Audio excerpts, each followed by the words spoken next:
Et bonjour à tous, j'espère que vous allez bien. On se retrouve pour une nouvelle vidéo sur la chaîne. Cette semaine, je suis au CHRU de Nancy et on va aller dans le service de maladies hautement contagieuses. Alors c'est parti, on perd pas de temps, let's go!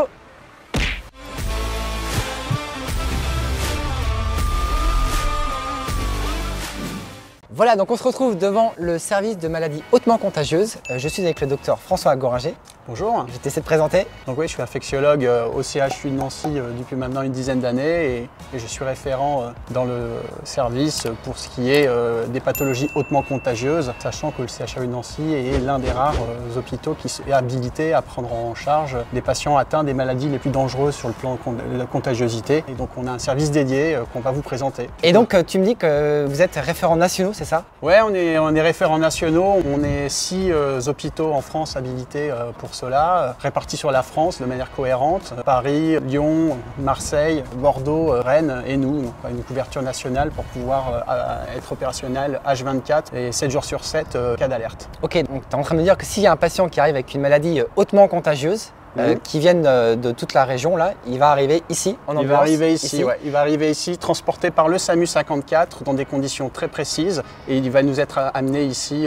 Donc on va aller peut-être voir un petit peu le service. Donc du coup, on rentre dans ce sas directement, c'est ça? Tout à fait. Voilà, donc là, c'est on fait le circuit du patient qui arriverait. Il faut imaginer qu'un patient arrive dans l'ambulance, avec ambulance dans un brancard qu'on appelle un brancard bulle, avec des smuristes qui sont là avec un habillage ad hoc, une espèce de scaphandre, on va dire. Ouais, c'est ça. Un peu plus élaboré que ce que vous avez vu, ce qu'on a vu pendant le Covid, mais ça ressemble un petit peu. Le patient est accueilli par ici. Ouais, et on va rentrer donc, dans la première salle, on rentre dans le bâtiment. Dans une première salle qui est ouverte, ici. Ok. Et nous, pendant ce temps-là, le service de maladies infectieuses attend ici, avec un lit, et le transfert du malade se fait là. Donc nous, on est aussi habillés à cet endroit-là, eux sont habillés. Le patient passe du brancard au lit, et transfert de responsabilité, les transmissions, tout se font ici. Et après, les urgentistes ont fait leur boulot et peuvent se déshabiller après. Voilà. Et c'est nous qui commençons à galérer. C'est ici, en fait, je vous montre juste, parce qu'en fait, ici, il y a un grand miroir pour aider notamment au déshabillage, parce que c'est toute une technique, en fait, pour se déshabiller avec un petit rappel des différentes étapes. Ça, c'est un entraînement qui est fait régulièrement pour maintenir les compétences. Et donc, c'est dans cette pièce-là qu'après, on va se déshabiller. Donc là, bien sûr, on est en civil tous les deux, parce que le service est fermé. S'il n'y a pas de patient, sinon, c'est pas possible de rentrer comme ça. On rentre pas comme ça, là.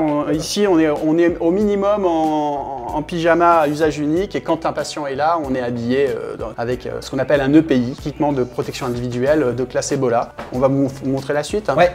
Et donc là, c'est à ce niveau-là, oui, se fait le transfert du patient entre les équipes. Et à partir de ce moment-là, c'est les équipes du service de maladies infectieuses qui prennent en charge le patient et qui rentrent dans cette pièce. Dans cette pièce. Et P3, c'est le nom. C'est la classe utilisée pour dénommer en fait le niveau de sécurité. P3, donc en gros, c'est au niveau clinique ce qui est actuellement le maximum.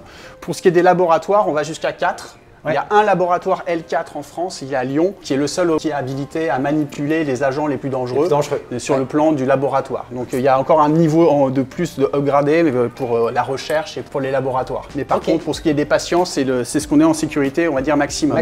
Donc on ouvre là, c'est un premier sas, c'est-à-dire assez grand, qui va s'allumer tout seul, normalement. Voilà. Alors ça, c'est pourquoi il y a des couloirs comme ça, c'est parce que pour l'intérêt de ces locaux-là, c'est qu'ils sont en dépression, comme on dit. C'est-à-dire qu'il y a une grosse soufflerie intérieure qui attire tout l'air. Tout ce qui rentre à l'intérieur ne peut pas sortir. Donc c'est pour ça que vu qu'il y a des gradients de pression, comme on dit, il faut que différentes portes ne puissent pas être ouvertes en même temps. Et donc là, il faut qu'il y ait la place, un lit passe là. Voilà. C'est pour ça que ça paraît un peu un espace qui est inutile, mais qui n'est pas du tout inutile. Tout est calibré pour ça. Ouais, j'imagine bien. Voilà. Et donc là, on le voit parce que même au-dessus de la porte, là… Ça, c'est tous les indicateurs de pression qui montrent qu'on est dans les clous et que le système est actif. On a des indicateurs comme ça un petit peu partout. Oui. Et donc là, on est vraiment dans le service. Là, on est dans le service. Donc là, dans cette zone, ça c'est l'espace de vie en fait, où il y a le poste de soins à côté. Oui. Donc quand on est ici et que le patient est dans sa chambre, ici, on est encore en pyjama à usage unique, mais on n'est pas forcément habillé. Voilà, on ne s'habille que quand on va voir le patient. Et donc là, il y a 4 chambres, c'est ça? Il y a 4 chambres. 4 chambres indépendantes et avec chaque fois encore. Là, on est déjà en dépression par rapport à l'extérieur. Dans le sas de la chambre, on est en dépression par rapport à ici, et dans la chambre, on est encore plus en dépression par rapport à ici. Ok. Donc, tout est aspiré en fait de par l'intérieur des chambres. Tu crois que c'est possible de rentrer dans ma chambre? Oh, bah, bien sûr, on va pouvoir rentrer, on va te montrer ça. Donc là, on a voilà, les indicateurs à chaque fois de pression, en fait, à chaque fois. Voilà, d'ailleurs, on va ouvrir. Donc forcément, avec le sas va être en communication avec la circulation. Donc vous allez voir, hop, là ça revient donc ça revient à zéro progressivement et ça va, quand on va fermer la porte, ça va revenir. Voilà, donc on rentre ici, on s'habille bien sûr avant. Oui. On a besoin de place, on a besoin d'être plusieurs pour se vérifier, checker le matériel. Donc on ne s'habille pas ici, on s'habille dans le poste de soins. On arrive ici. On ferme bien cette porte-là et on rentre de l'autre. Et voilà, c'est une chambre d'hôpital, somme toute, assez banale. Même si elle est assez grande. Parce que dans toutes les chambres, je pense pas qu'il y ait... Non, oui, j'ai dit. Je parle en termes de taille, même un peu grande, parce que on peut être amené, si le patient se dégrade, à faire de la réanimation ici. Tout à fait. Ouais. La doctrine, c'est rien ne sort d'ici et on fait tout venir les compétences ici. Si le patient devient réanimatoire, c'est un réanimateur qui vient ici, un infirmier de réanimation, on met un ventilateur, etc. D'ailleurs, ça a déjà été utilisé pour ça, parce que les premiers patients Covid, quand on ne savait pas que c'était encore une émergence, donc les premiers patients du mois de février 2020 de la région ont été pris en charge ici. Donc on a eu des Covid intubés, ventilés ici. Vous avez fait de la réa au tout début, quand on n'avait pas encore une bonne appréciation de la dangerosité du virus. Ok, d'accord. Et puis après, on va au-dessus, au niveau de la ventilation. Voilà, la ventilation qui est là. Donc ça fait forcément, on entend un petit vrombrissement. Vu que le poste de soins est quand même loin du patient, on a donc une caméra qui permet de surveiller le patient d'une part, et aussi avec un micro qui permet de converser, parce qu'il faut rester bienveillant, avoir une grande humanité dans ce genre de choses, parce que c'est très impressionnant pour les patients. Ouais. Et donc tu as le scope à côté.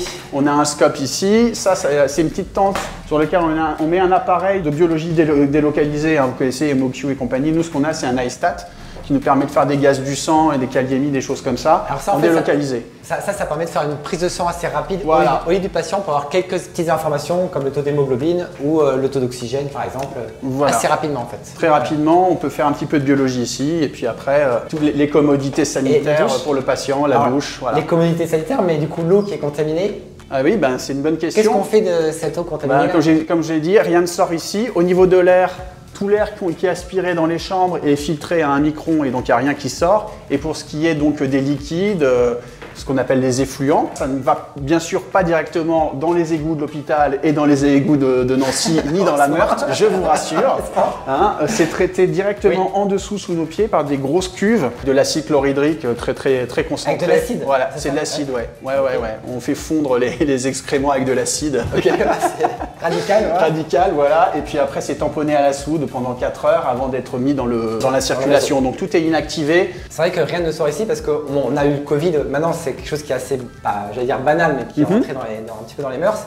Et au début, c'est vrai que c'était une maladie qui était un petit peu nouvelle. Et comme il pourrait très bien y avoir demain, enfin je ne le souhaite pas, mais dans les prochaines semaines, une nouvelle maladie qui apparaîtrait. Un nouveau coronavirus, une grippe très virulente, c'est des choses qui peuvent arriver. Il y a une importation d'une maladie hémorragique qui est présente ailleurs sur le globe et qui n'est pas ici encore implantée sur le territoire français. Il y en a quelques-unes qui ont un potentiel d'importation qu'on surveille très près.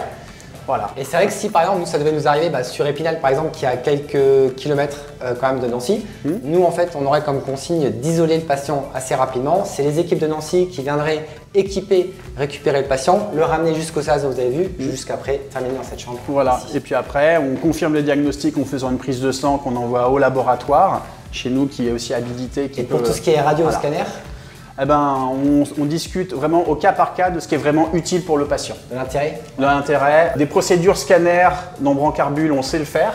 Ouais. On l'a déjà testé, on sait que notre Brancarbule rentre dans le scanner et permet de faire des images correctes.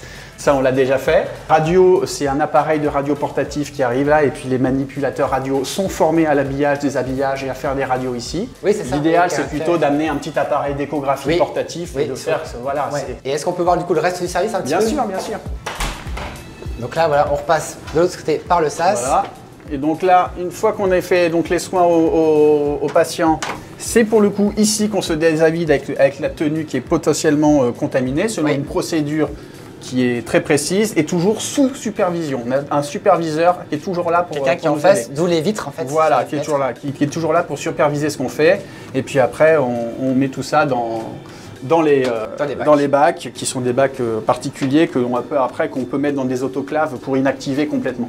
Ok, donc ensuite on se retrouve dans le couloir et donc là c'est la salle de soins, donc c'est ici que se préparent les soins. C'est là que se préparent les soins avec armoire de pharmacie, armoire de réanimation qui est ici, le frigo pour tout ce qui va être les anines, des choses comme ça qui ont besoin de... Et là, c'est la caméra qu'on voyait avec la chambre. Tout à fait, et on voit ce qui se passe dans la chambre là. Si je vais dans la chambre, vous allez m'entendre. D'accord, ok.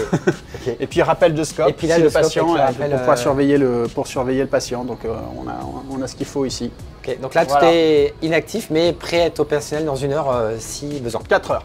4 heures, on a une checklist de 4, on a 4 heures, voilà, parce qu'on a du matériel à amener, hein, donc on a une checklist d'activation et on est activable en 4 heures chrono pour accueillir n'importe quel patient. Ok, voilà. Et puis l'autoclave, tu peux peut-être montrer le... Ouais, parce qu'on a parlé un peu des déchets, donc là les bacs, gros bacs jaunes à déchets, une fois qu'ils sont décontaminés en surface, le problème c'est que l'intérieur ne l'est pas. Ouais. Donc ce que l'on fait, c'est qu'on amène tout ça dans l'office. Là ici c'est une office sanitaire, là où on peut laver des choses. Et cet appareil là, c'est ce qu'on appelle une autoclave. Donc ça monte en pression, ça monte en température. On peut mettre 4 ou 5 poubelles en même temps. Et puis après on a un cycle d'autoclavage. Et puis une fois que le cycle est fait, elle s'ouvre de l'autre côté, à l'extérieur du P3. Voilà. D'accord. On charge ici et c'est de l'autre côté. Et de l'autre côté, ce qui en sort, c'est quelque chose de totalement inactivé. Ok, d'accord. Et puis là, je voyais un petit passe-plat. C'est ça? Ouais, le petit passe-plat, c'est pour le petit matériel. Donc, si on a besoin, si on n'a pas assez de choses dans la pharmacie, qui a besoin de ramener des solutés, de ramener des médicaments, ça peut passer par ici. C'est là aussi que le circuit aussi, dont vont sortir les prélèvements, quand on fait prélèvement sanguin, justement pour confirmer les diagnostics, des choses comme ça. Donc, toutes les prises de sang sortent par là. Ok, et puis pour terminer, peut-être l'équipe, en fait, lorsque on rentre dans le service, on a vu le parcours du patient, mais comment est-ce qu'on fait pour rentrer dans le service? Alors c'est ce qu'on appelle une marche en avant, c'est-à-dire qu'en fait on va toujours devant. Donc là on va voir la fin de la marche en avant parce qu'on est passé par le circuit patient et pas par l'arrivée du personnel. Mais le personnel laisse ses affaires civiles dans un vestiaire et va rentrer par ici. Et pour ressortir, on va ressortir par une autre porte, et pareil, gradient de pression, et pour aboutir à une douche et retourner après au vestiaire qu'on va vous montrer. Sachant qu'ici, en permanence, il y a 3 personnes, 2 infirmiers et un aide-soignant. En permanence. Voilà. Et il faut qu'il y ait obligatoirement un médecin? Le médecin aussi, il est là, pour la plupart du temps. Quand c'est un patient qui est médical, non pas trop grave, il n'est pas forcément tout le temps là, mais il peut venir, voilà, mais c'est le médecin de garde de maladies infectieuses. Par contre, si on a un patient qui est réanimatoire, il y a effectivement un réanimateur et un infirmier de réanimation H24 qui est posté ici. Bien sûr. Voilà. Donc pour sortir. Ok. Voilà. C'est par ici. Le code comme ça. Voilà. On va voir le code. C'est ça. Et là, on passe dans un premier. Donc voilà, donc là, c'est la personne qui veut sortir passe dans cette pièce-là. Voilà, donc là, on va commencer à se déshabiller ici. On met les sabots, on enlève la tenue à usage unique. Et puis après, on prend un petit savon, on prend une petite serviette. Surtout, on ne les oublie pas. Ça nous a tous arrivé une fois. Si on oublie le savon et surtout la serviette et qu'on passe à la douche après, eh ben, on ne peut pas venir chercher la serviette ici. On est de refaire tout le tour et de se retrouver devant nos collègues dans le plus simple appareil. Ça nous arrive une fois, mais après on fait plus l'erreur. Ouais, c'est ça. Oui. Donc voilà, donc c'est toujours une pièce après l'autre. Et puis là, on rentre dans la partie douche, du coup. Voilà. Et on sort par ici. En général, la porte est fermée, donc on va pouvoir ouvrir celle-là si besoin. Les tenues en fait sont assez physiques. Quand on reste 1 heure en tenue hémorragique, on transpire beaucoup. Donc la douche, c'est pas trop de manière pour se décontaminer, mais c'est vraiment par confort. On en a besoin. D'accord. Voilà. Ok. Et après, on se retrouve à nouveau dans le monde libre, j'ai envie de dire. Et après, c'est ici que lorsqu'on rentre initialement, c'est ça? C'est là où on met. On rentre par ici et donc là, c'est l'entrée de ce côté-là. Et là, on a fait la sortie. Avec les petits casiers. Les petits casiers pour mettre les affaires. On arrive, on a fait le tour. Ouais. Ok, merci beaucoup François. C'était vraiment super sympa.